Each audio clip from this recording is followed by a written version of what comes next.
There probably aren't a lot of things that can scare a cold-blooded, egomaniacal Russian dictator like Putin, but there are some. COVID-19, for instance. The guy's terrified of it and makes his staff take PCR tests several times a day, every day. Then there's assassins, independent media, democratic elections, and democracy in general. The probability of being overthrown by his own people, and Finland. Wait, what? Finland? Yep. The happiest country in the world with around 75% forest surface and the world's biggest archipelago absolutely terrifies the current head of the Russian Federation. Here's why. Imagine for a moment you're a Russian resident in the port city of St. Petersburg, north of Moscow on the Baltic Sea. It's the year 2023, and you turn on the television to discover that once neutral Finland, your neighbor to the north, is now a part of the NATO alliance. It's a shocking blow, if only because you know exactly what it means for you and your family. Putin has been fuming about Western imperial expansion for months now. And as things have gotten worse in Ukraine, you fear it's only a matter of time before you or someone you know is conscripted and sent to the front lines as cannon fodder.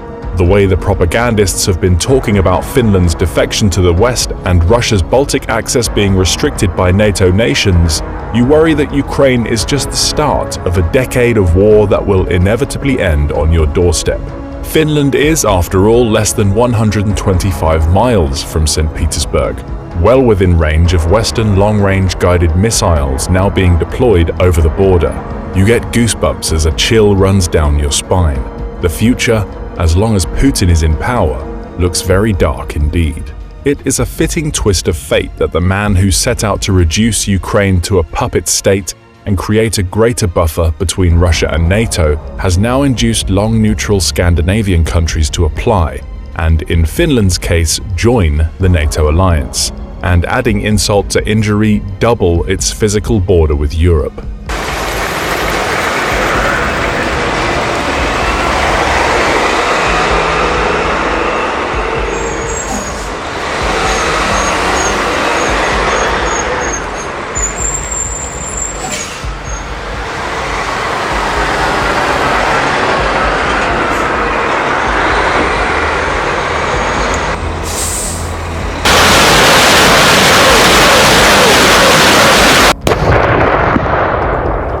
During the Cold War, neutral Finland had to be in line with Russia. Fearful of reprisal and repression, it will do so no longer. Now bolstered by its Western allies, Finland offers undeniable physical, material, and technological benefits to NATO, and that should scare Putin. If the invasion of Ukraine tells us one thing about Putin, it's that he cannot conscience the prospect of ex-Soviet satellites drifting into Western orbit. Back in 2014, when the war in Ukraine really started, Ukraine was already on this path. A presidential coup had deposed its leader, and quickly Ukraine's very constitution was amended to include a clause saying that the country would immediately strive to meet qualifications for eventual NATO membership.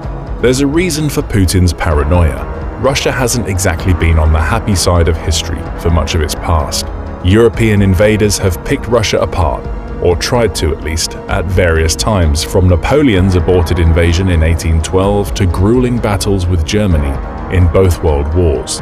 Putin's heroes, the post-1945 leaders he so desperately seeks to emulate, laid down a strict national security policy during the Cold War that eventually became Soviet doctrine. Rather than sit idly while countries on its frontiers flirted with Western influence, Russia would incorporate them into its own ideological bloc, spanning Eastern Europe. The buffer it created with the Warsaw Pact is still cited by Putin and his propagandists as necessary for Russian independence. Without it, Russia allegedly becomes susceptible to Western invasion. And if you can't see the irony there, you won't see it anywhere. The geography of the Russian frontier plays an important role in this strategic outlook, and is thus relevant to our discussion today. Eastern Europe offers far fewer natural defensive barriers than elsewhere, like, say, the mountainous borders between Austria and Italy. As industrialization transformed the face of war in the 20th century, Russia had to reckon with the advent of modern, mechanized forces and armor. In World War II, German advances over the Eurasian steppes covered dozens, even hundreds of miles a day, stemmed only at a massive cost to Soviet manpower pools. Russia has benefited from Finnish neutrality since 1945 for many reasons, but paramount among them is the idea that it simply did not have to worry about the hostilities spilling out across its massive border in a hypothetical confrontation with NATO. That until today would most likely be confined to a small sliver of Baltic territory. No longer.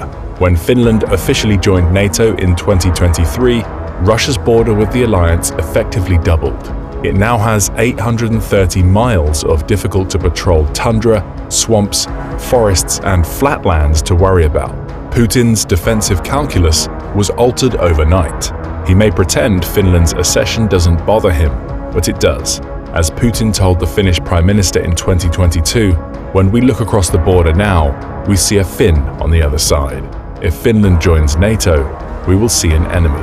Strategically, Russia simply lacks the troops to handle this frontier, since they've deployed most of their available forces in Ukraine. It's a bear of a problem to deal with, one that simultaneously shrinks Putin's sphere of influence and makes his imperial ambition even harder to achieve. NATO 1, Russia 0.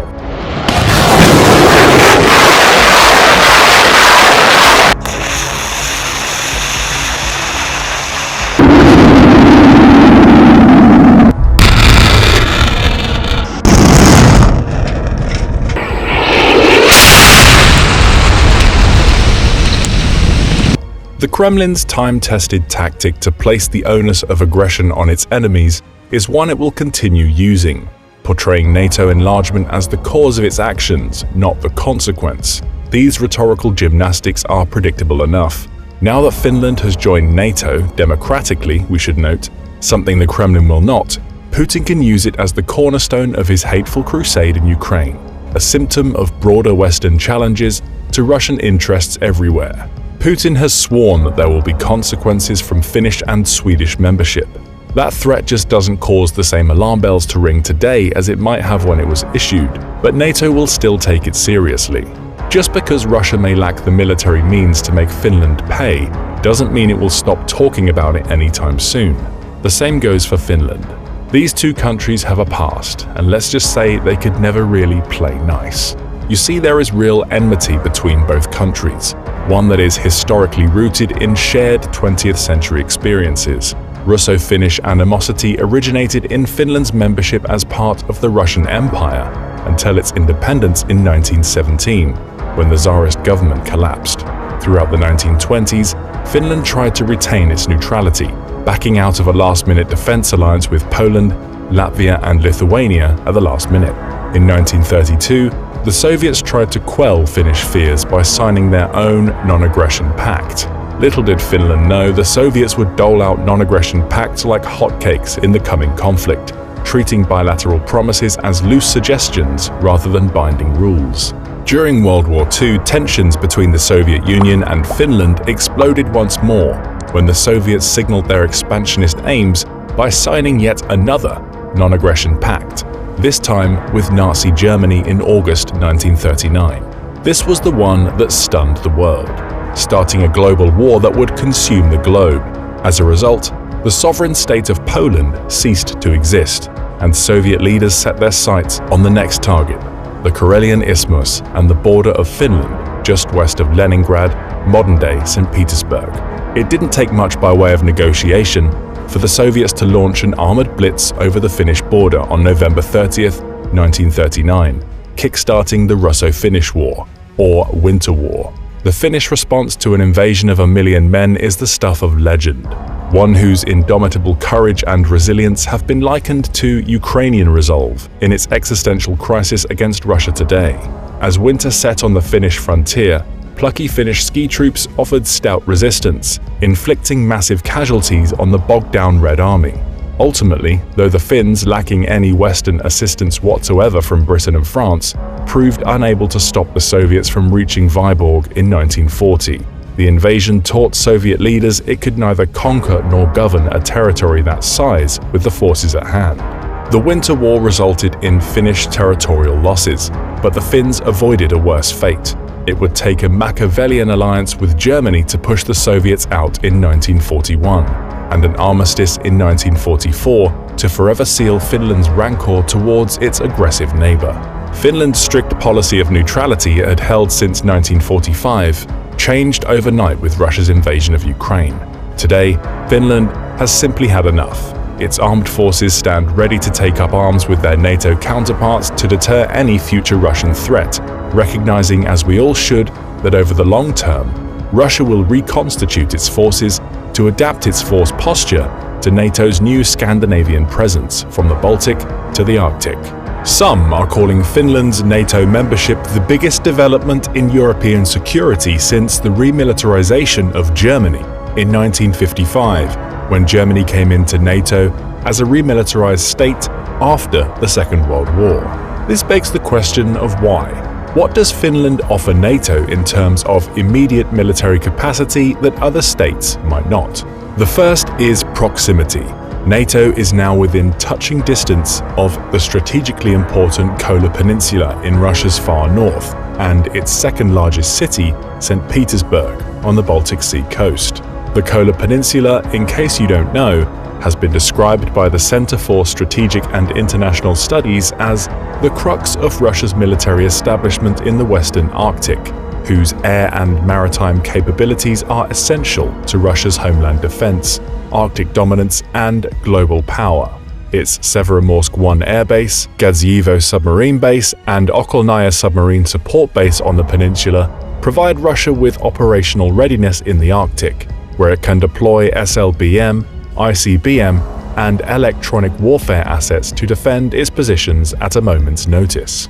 Russia's aggression thus far has resulted in a greater concentration of NATO forces on its Baltic border, a trend it can expect to see continue further north if it continues behaving badly in the geopolitical realm. Starting in 2017, NATO deployed 4 multinational battle groups to the region, one in Estonia, one in Latvia, one in Lithuania, and one in Poland. Each contains about a battalion's worth of forces, just over 1,000 soldiers, together with their equipment, tanks, tactical armored vehicles, a headquarters company, logistics infrastructure, and everything else they would need to fight. NATO cycles new forces through each battle group on a rotational basis. After the 2022 invasion, NATO members agreed to deploy 4 additional battle groups to the states adjoining Ukraine, a safeguard in case the conflict spilled over into NATO territory. Collectively, the establishment of these 4 units constituted NATO's biggest regional reinforcement in over a generation. Fortunately, it has not yet.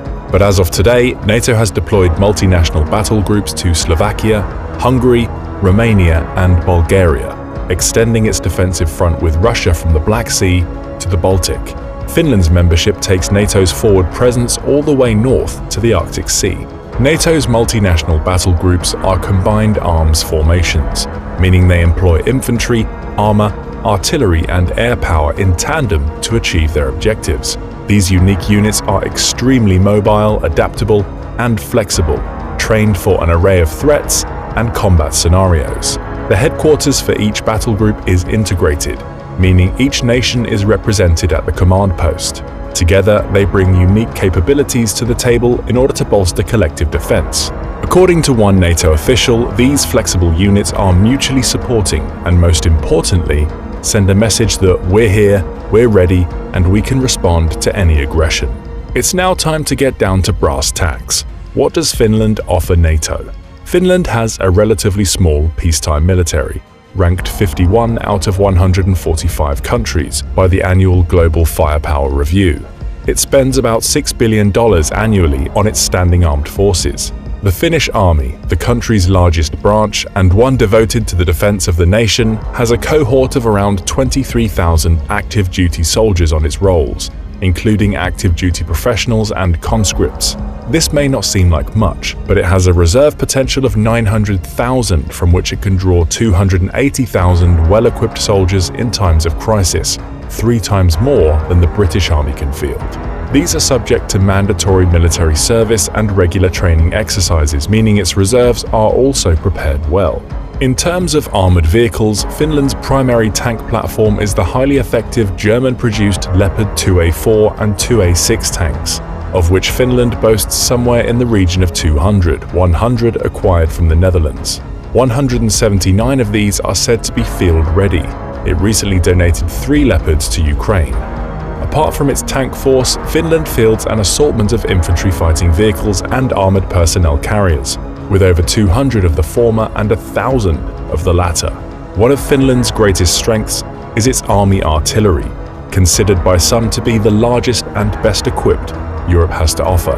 Among more than 900 artillery pieces, it uses the Korean K9 Thunder self-propelled howitzer, the 155 K98 towed howitzer, and M270 multiple launch rocket system, or MLRS, built by the United States. It also has over 700 heavy mortars, 18 Amos self-propelled mortars, 34 2S1 Gvozdika self-propelled howitzers, 471 light howitzers, and 76 130mm field guns. This is a lot of firepower, part of Finland's plan to have the most firepower in Europe by some margin. This service makes use of counter-battery radars to locate the position of enemy artillery batteries, sometimes giving Finnish troops enough alert to bug out before they are struck. Its wheeled counterparts to the devastating American HIMARS systems have already been wreaking havoc on Russian forces in Ukraine.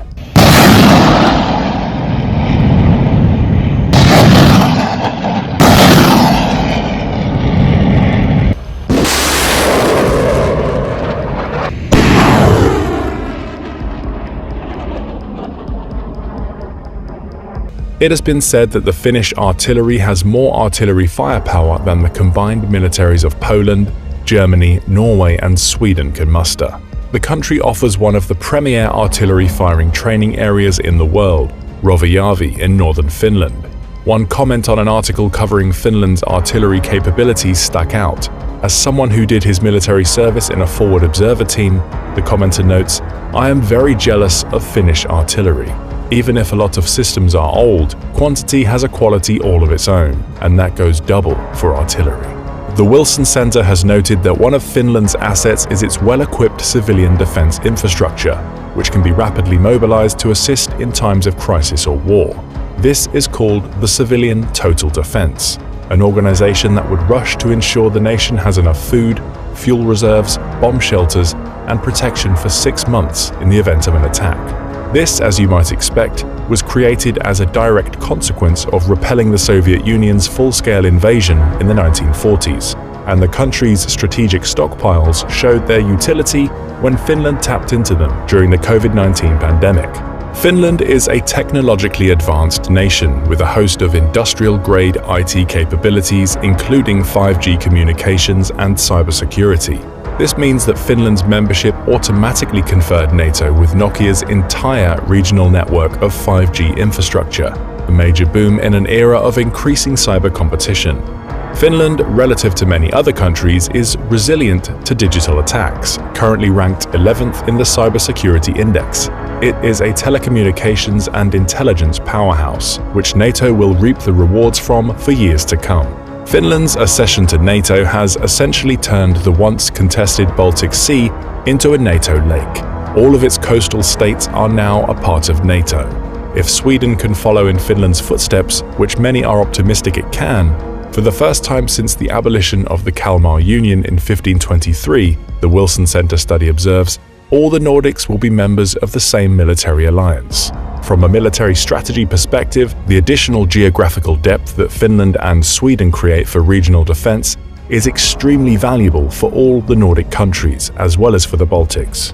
The extension of NATO firepower extends to other domains. Finland has a fleet of 55 US-made FA-18 Hornets, fully equipped with an arsenal of American precision-guided munitions, among them the AIM-9 Sidewinder and the AGM-158 JASSM air-to-ground cruise missile.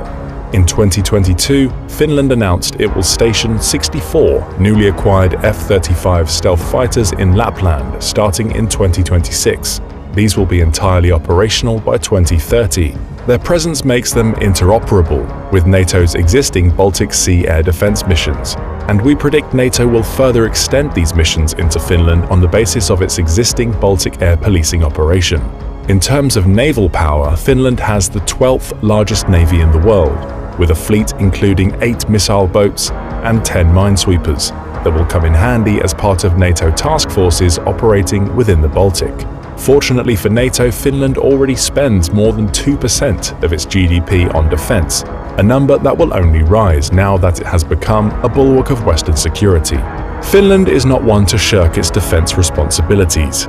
Combining its artillery with highly specialized mobile light infantry units, it will wreak havoc on a much larger invading force and make its ancestors proud. By now, we're pretty sure we've made our point. Finland is a military power not to be messed with. What will Putin do? It's unclear whether Russia has the strategic or economic bandwidth to adequately deal with the security complications posed by Finland's NATO membership. Even without NATO, Finland would pose a serious adversary. NATO has military bases throughout Europe. It still must secure Finnish political agreement to permanently base its forces on the Russian border. But NATO will increasingly be looking to simulate the harsh conditions of Northern Europe in its wargaming exercises. Finland has been rehearsing and training its forces to operate in this environment for decades. Now, at the minimum, it will teach allied forces to do the same. Russia's strategic conundrum is enormous. If it had sat back for a decade or more, there's a chance NATO would have dissolved on its own, its internal unity torn asunder by petty politics and an overall lack of purpose. Now Russia will have to make a choice on how to engage in the Baltic-Arctic region. It will likely do what it always has, resort to grey zone tactics to undermine NATO's position. This hybrid spectrum includes attacks on infrastructure like undersea cables, pipelines, and oil and gas fields, or targeted assassinations, sponsored acts of terrorism, and cyber attacks. It will always fall back on its beloved nuclear arsenal, saber-rattling where it needs to project its rapidly diminishing strength. The long bottom line is that Russia can't do much until it pulls out of Ukraine. As the author of a recent Finnish defense report concludes, while Russia will likely try to beef up its forces near Finland in the near future, these won't come anywhere near Cold War levels. Due to the losses Russia has suffered in Ukraine and the slowness of establishing new forces, the report concludes, it is likely that there will be no significant increase in military power in Finland's immediate neighborhood before the 2030s. And that should give Putin great pause. Will it? What do you think?